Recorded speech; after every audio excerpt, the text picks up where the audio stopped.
नमस्कार दोस्तों, the Kavita show के इस एपिसोड में आपका स्वागत है। दोस्तों, इस बार के एपिसोड में मैं चर्चा करूंगी पठान फिल्म के ऊपर मचे बवाल पर।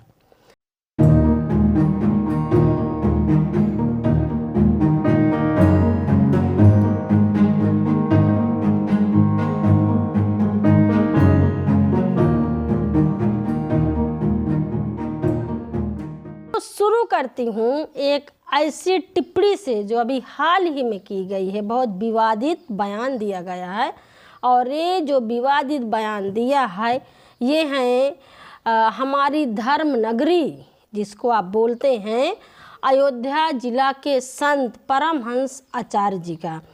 तो परमहंस आचार्य जी ने अपने बयान पर बोले हैं कि मुझे अगर शाहरुख खान मिल जाएगा तो मैं उसे जिंदा जला दूंगा। अब मार भगवाधारी कपड़ा पहने हुए तिलक उलक लगाए हुए आग बबूला हैं और शाहरुख खान को ढूंढने की बात कर रहे हैं। अब उनके अंदर से ज्वाला फूट रही है कि शाहरुख खान उनको मिल जाए, बस उनको भस्म कर देंगे, जिंदा ही जला दे। और वैसे भी सोशल मीडिया में तो भद्दी भद्दी टिप्पणी गालियों की भरमार है पठान फिल्म को लेकर के। चाहे ट्विटर हो, चाहे फेसबुक हो, चाहे जितने भी आप सोशल मीडिया के प्लेटफॉर्म ले लीजिए, जितने भी हमारे अंधभक्त हैं और जो अपने आप को भारत के देशभक्त बोलते हैं, सब उमड़ पड़े हैं। इनके नींद भी हराम हो गई है, खाना पीना सब हराम है। अब क्या करें बेचारे, जितना अपनी आग उगल सकते हैं उगल रहे हैं। तो अगर पठान फिल्म पर चर्चा मैं कर ही रही हूँ तो थोड़ा सा शार्ट में आपको पठान फिल्म के बारे में बताऊँगी। इस फिल्म के हीरो हैं किंग शाहरुख खान और हीरोइन हैं दीपिका पादुकोण।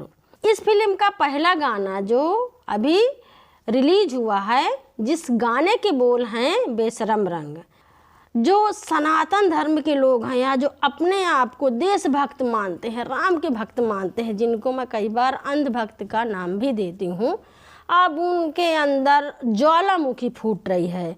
वो कह रहे हैं कि सनातन धर्म का प्रतीक है भगवा कलर और दीपिका पादुकोण और शाहरुख खान सनातन धर्म का अपमान कर रहे हैं। अब इतने से लेकर के भैया 2 हफ्तों से जितना बवाल मचा सकते हैं मचा रहे हैं आप लोग।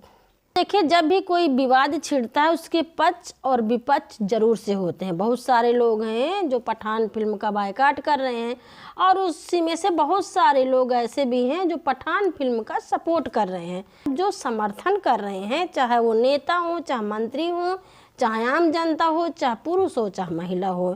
अब उनको भी एक तरह से ट्रोल किया जा रहा है और पता है आपको ट्रोल कैसे किया जा रहा है, उनको कैसे हराया जा रहा है। उसमें बीच में आ गई हैं महिलाएं, क्योंकि महिलाएं ही सबसे कमज़ोर चीज़ मानी जाती है और वही ऐसी चीज़ मानी जाती है कि जहाँ पर हो आप महिलाओं को उठा पटकिए, आप उनके बारे में कुछ भी बोलिए और आपको हरा देंगे। और उसमें भी जब ऐसे शब्द लग जाए कि बहन, बेटी, भाभी, माँ, तो एक व्यक्ति हैं जो मैं नाम नहीं लूँगी, जिन्होंने ऐसे कमेंट किया फेसबुक में इस फिल्म के पक्ष में। तो बहुत सारे लोगों ने उस व्यक्ति को कहा कि आप अपनी माँ को, बहन को, बेटी को, भाभी को आप बिकनी पहनाइए और आप फोटो खींच करके सोशल मीडिया में डालिए।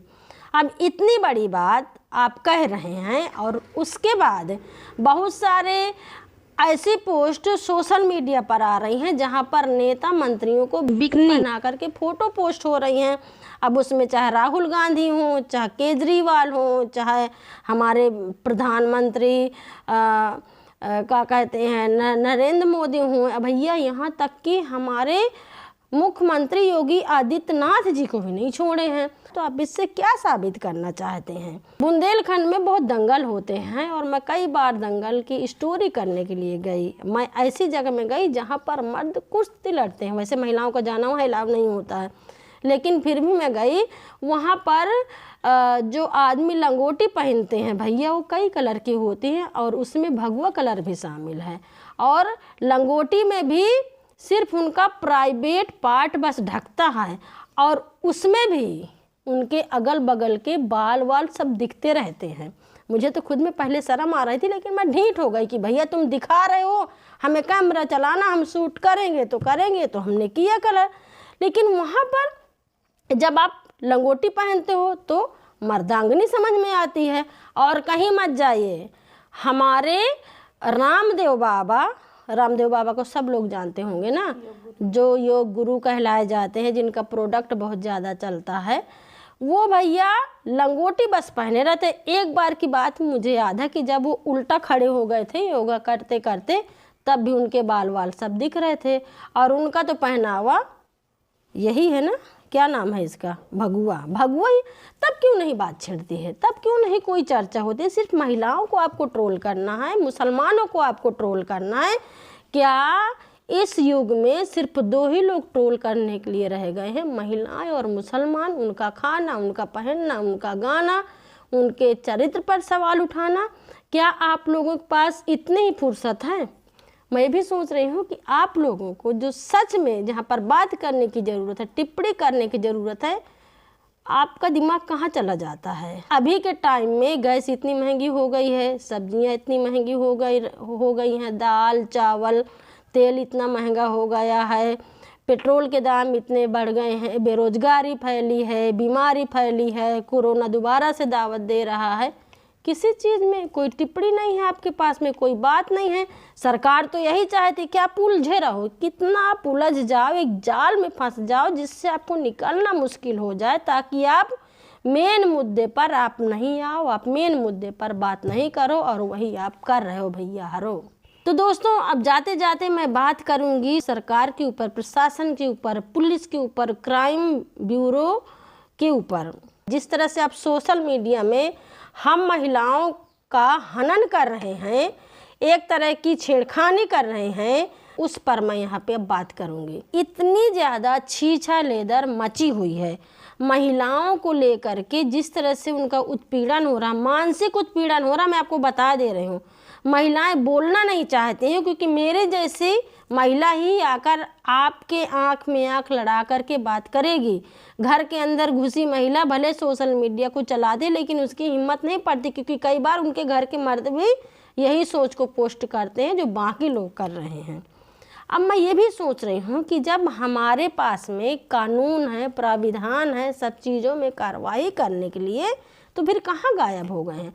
जब महिलाओं का शोषण हो रहा, हनन हो रहा है, इस तरह से छीटा कसी की जा रही है, महिलाओं को घसीटा जा रहा है, छेड़खानी हो रही है पब्लिक प्लेस में, सोशल मीडिया में, तो क्राइम ब्यूरो कहाँ चला गया?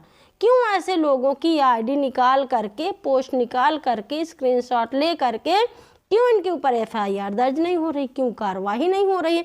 सरकार क्या करे? सरकार एक तरफ बोलती है महिलाओं के सम्मान में भाजपा मैदान में, लेकिन वही नेता, वही मंत्री अपना जश्न मना रहे हैं, सब कुछ देख रहे हैं, इग्नोर कर रहे हैं बातों को।